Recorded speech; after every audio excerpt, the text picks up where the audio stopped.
Bismillahirrahmanirrahim. Assalamualaikum warahmatullahi wabarakatuh.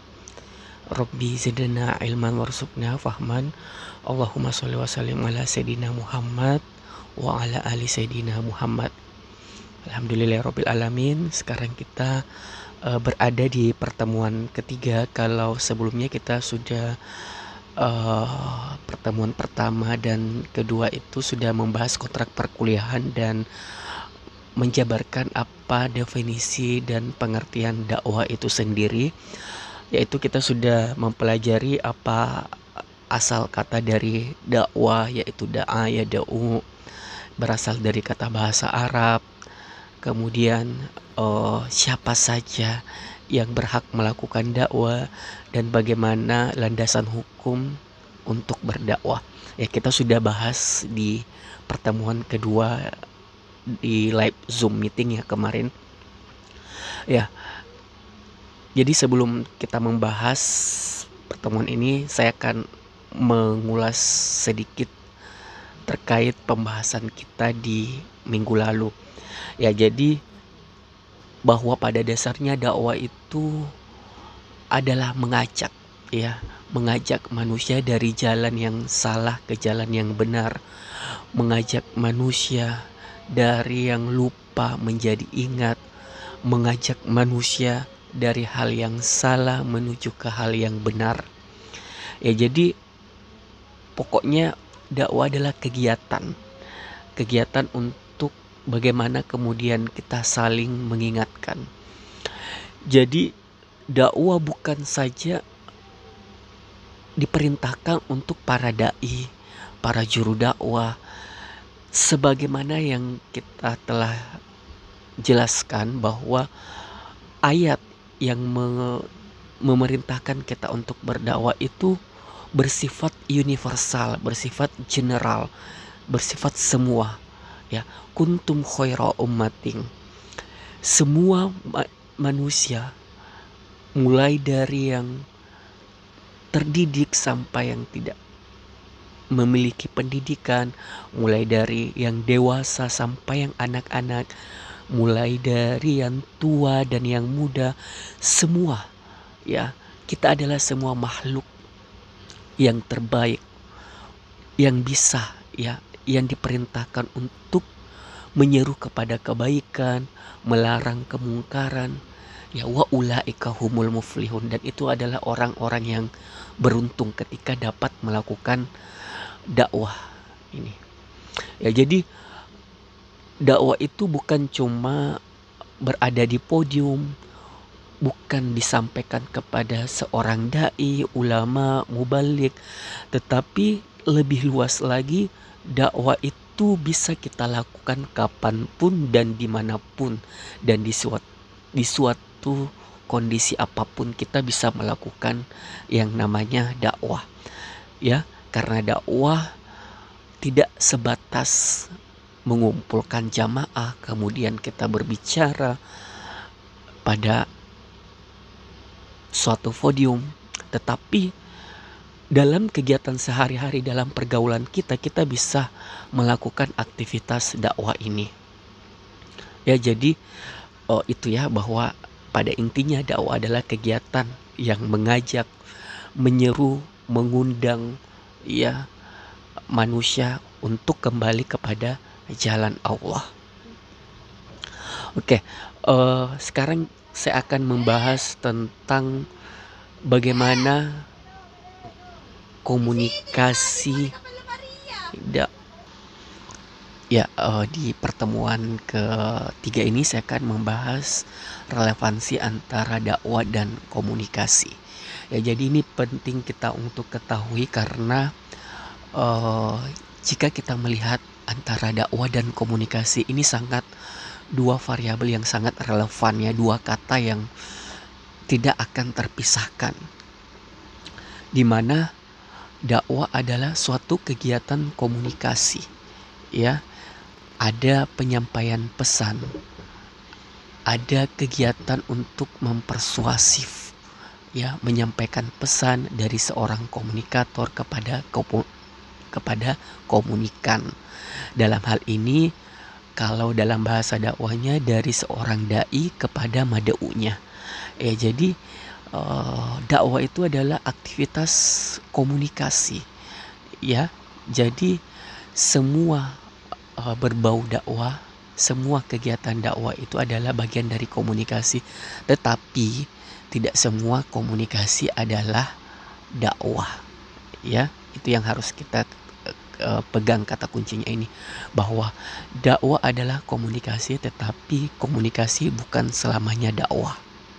Ya, mengapa saya mengambil materi ini, karena ini sangat penting, karena basic dari fakultas kita ini adalah sebenarnya kalau di UIN ini adalah kita termasuk fakultas dakwah dan komunikasi, cuma karena kita masih dalam tahap pengembangan untuk masih dalam gabungan antara Fakultas Usuluddin, Adab dan Dakwah, makanya masih digabungkan, ya, bahwa pada dasarnya tetapi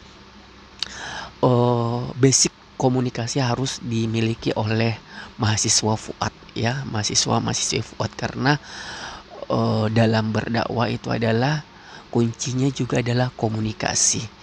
Ya, kalau adik-adik sudah pernah belajar tentang pengantar ilmu komunikasi, saya tidak tahu ya apakah di MD juga mempelajari mata kuliah pengantar ilmu komunikasi. Ya, jadi di pengantar ilmu komunikasi itu tidak apa-apa saya ulang, kalaupun memang sudah dipelajari, ya kita mengulang supaya lebih ingat lagi. Ya, jadi dalam pelajaran pengantar ilmu komunikasi itu di situ dikatakan ada jenis macam-macam komunikasi, ada komunikasi interpersonal, ada komunikasi antarpersonal, ada komunikasi kelompok, ada komunikasi organisasi, ada komunikasi massa. Ya. Jadi begitupun dengan dakwah, ya. Dakwah pun ada namanya man to man, ya, itu namanya dakwah antarpersonal. Ya, ketika kita menasehati diri kita sendiri, kita berbicara, merenungi kesalahan-kesalahan kita sendiri, berarti kita sedang melakukan komunikasi interpersonal. Artinya kita sedang melakukan komunikasi dengan diri kita sendiri, ya. Ini komunikasi interpersonal, merenungi kesalahan misalkan, atau ingin mengambil keputusan terhadap hal-hal yang ingin kita lakukan, apakah ini baik atau buruk. Itu juga bagian dari komunikasi interpersonal. Nah, menimbang dari perspektif Islamnya apakah ini baik atau buruk. Nah, begitupun ketika kita masuk komunikasi antarpersonal, ya, sudah melibatkan dengan dua orang. Ketika kita menasihati teman, misalkan, bro, ini adalah suatu hal yang salah, ini yang benar. Nah, itu kan namanya komunikasi antarpersonal, melibatkan antara dua individu, ya, kita dengan orang lain. Nah, ini juga termasuk kegiatan komunikasi ketika Anda menasehati adik, kakak, ibu. Itu adalah komunikasi antarpersonal. Ya, jadi itu adalah komunikasi interpersonal atau antarpersonal. Kemudian kita beralih lagi ke komunikasi kelompok atau komunikasi organisasi, ya. Semuanya bisa dilakukan jika kita misalkan sedang melakukan ceramah di suatu kelompok kita, ya, atau dalam lingkup yang lebih besar lagi, yaitu komunikasi organisasi dalam lembaga, institusi, ya, kita melakukan dakwah. Nah, ini disebut dengan dakwah, ya, dakwah secara kelompok atau dakwah secara organisasi. Ya, next kita masuk kepada komunikasi massa. Nah, komunikasi massa ini terbagi lagi, ya, di mana ada komunikasi melalui media cetak atau media elektronik, dan yang sekarang adalah media online. Nah, jadi ini yang nanti kita akan masuk ke pembahasan yang lebih dalam lagi, bagaimana kemudian media dan dakwah, ya. Sekarang saya ingin menjelaskan terkait dulu antara relevansi antara dakwah dan komunikasi, bahwa apa yang ada dalam ilmu komunikasi dan apa yang terdapat dalam mata kuliah literasi dakwah atau ilmu dakwah itu adalah suatu hal yang bergandengan ya, yang tidak boleh dipisahkan antara dakwah dan komunikasi. Sebagaimana yang saya jelaskan bahwa dakwah adalah aktivitas komunikasi, tetapi tidak semuanya komunikasi itu adalah dakwah. Ya, jadi dalam komunikasi massa itu ya seperti yang saya tadi jelaskan bahwa ada tiga, yaitu komunikasi melalui media cetak ya. Kalian pernah mungkin membaca di koran ada terkadang opini-opini yang entah itu berbau Islam atau dakwah, menyampaikan dakwah. Nah, itu yang dimaksud dengan komunikasi massa ya. Mengapa dikatakan komunikasi massa? Ya, ini masuk lagi di pembahasan eh, mata kuliah tentang pengantar ilmu komunikasi. Nah, mengapa dikatakan ini adalah komunikasi massa? Karena ini disampaikan melalui media ya, salah satunya karakteristiknya. Jadi ada banyak karakteristik mengapa kemudian komunikasi itu dikatakan sebagai komunikasi massa. Salah satunya adalah karena komunikasi itu pesan atau informasi yang kita sampaikan itu melalui media massa dan dapat diterima secara serentak dan dengan orang yang berbeda-beda, mulai dari jenis kelamin, tua, muda, laki-laki, perempuan. Ya, media cetak itu audiensnya atau halayaknya sangat heterogen ya, sangat heterogen. Nah, ini yang salah satu karakteristik dari komunikasi massa ya, yang jelasnya disampaikan melalui media massa. Nah, begitupun dengan dakwah pada hari ini, dulu dan akan datang itu akan selalu berkembang ya. Jadi model komunikasi itu harus selalu berkembang. Jadi untuk mencapai jangkauan halayak atau mada'u yang lebih luas, maka dakwah perlu melirik perkembangan teknologi komunikasi atau teknologi informasi yang tersedia pada hari ini. Ya, jadi agar dakwah yang kita sampaikan tidak terbatas pada tahap lokal, misalkan pada tahap sekelompok atau organisasi, tetapi lebih luas daripada itu. Dakwah bisa kita sampaikan secara luas, dan walaupun kita tidak mengenal siapa audiens kita, tetapi kita bisa menyampaikan dakwah dengan mengambil tema-tema yang sangat universal, karena ada banyak kajian-kajian keislaman yang bisa kita bahas, tidak terlalu monoton pada satu materi ya. Jadi ada banyak, jika materi dakwah itu sangat luas dan banyak. Jadi saatnya kita sebagai dai atau calon dai di sini mampu mengkaji, mampu membuat materi-materi dakwah yang bisa disampaikan melalui media massa atau disampaikan secara komunikasi massa ya. Oke, adik-adik, saya kira semoga ini semuanya bisa kita pahami. Kalau memang ada pertanyaan, silahkan ngobrol kita discuss di grup WA ya. Jadi pada intinya bahwa relevansi antara dakwah dan komunikasi itu sangat-sangat relevan. Jadi bukan dua hal yang terpisah, tetapi dua hal yang akan selalu bergandengan ya.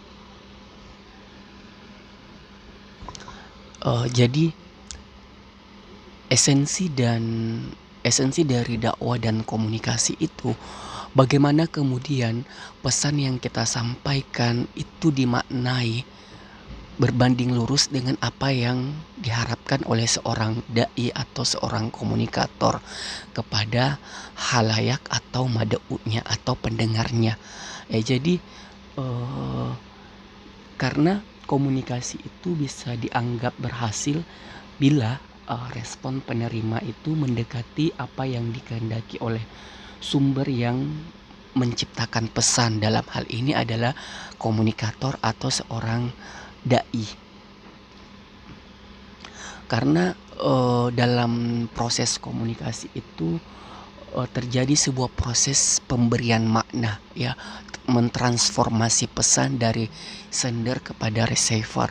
Begitupun dengan dakwah, ya. Jadi ada proses pemberian makna, bagaimana kemudian seorang dai itu menyampaikan hasil interpretasi yang telah dikaji menurut Al-Quran dan hadis. Nah, itu yang dimaksud. Jadi seorang dai itu harus mampu juga mempunyai skill komunikasi, ya. Harus memiliki skill komunikasi.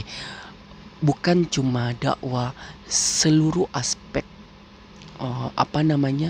hampir semua job atau pekerjaan itu harus memiliki yang namanya skill komunikasi. Nah, bahkan dalam dunia kedokteran pun ada namanya komunikasi kesehatan, komunikasi mengenal, ya, mempelajari juga dunia komunikasi, karena seorang dokter atau seorang suster, seorang perawat juga harus pandai. Kalau tidak memiliki skill komunikasi, maka dia tidak akan gagal merawat pasiennya, karena dokter pun ketika juga berbicara atau memberikan nasihat kepada pasiennya juga harus melalui komunikasi yang yang persuasif agar diterima kepada pasiennya. Nah, begitupun dengan hal-hal yang lainnya, ya. Begitupun dengan hal-hal yang lainnya harus memiliki seorang guru, seorang dosen, ya, mahasiswa. Ya, semua harus memiliki yang namanya skill komunikasi. Maka dari itu, dalam dunia dakwah pun kita tidak boleh menganggap sepele skill komunikasi, ya. Kita lihat para dai di televisi yang kondang, ya, semuanya tuh memiliki skill komunikasi dengan cara yang berbeda-beda, ya. Jadi model komunikasi yang ditampilkan itu yang berbeda-beda. Ada yang mungkin komunikasi sambil melawak, ada yang mungkin menyampaikan dakwanya secara serius, ada yang menyampaikan dakwanya dengan melalui dengan media-media yang lainnya. Nah, itu adalah cara-cara yang berbeda yang dilakukan, asalkan masih dalam lingkup komunikasi agar pesan yang kita sampaikan itu sampai. Nah, jadi itu yang paling penting dalam mengapa dakwah dan komunikasi memiliki relevansi yang kuat, karena keduanya agar dakwah itu dapat diterima, agar dakwah itu dapat diserap, agar dakwah itu bisa direalisasikan, diaplikasikan ke dalam kehidupan sehari-hari, maka kita menyentuhnya dengan strategi komunikasi yang bagus, ya. Jadi kalau kita berdakwah dengan asal-asalan, tanpa skill komunikasi yang bagus, saya kira dakwah yang kita akan sampaikan itu kurang tersampaikan. Berbeda ketika kita dengan memiliki skill komunikasi yang bagus, kemudian kita tampil berbicara di depan para jamaah dengan bisa beretorika, dengan bahasa-bahasa dengan skill komunikasi yang bagus. Saya kira ini adalah modal yang sangat dibutuhkan dalam dunia dakwah, ya. Ini adalah modal yang besar dalam dunia dakwah. Oke, adik-adik, ini yang sempat saya sampaikan. Nanti kita discuss melalui di grup kalau memang ada pertanyaan. Sekian, wassalamualaikum warahmatullahi wabarakatuh.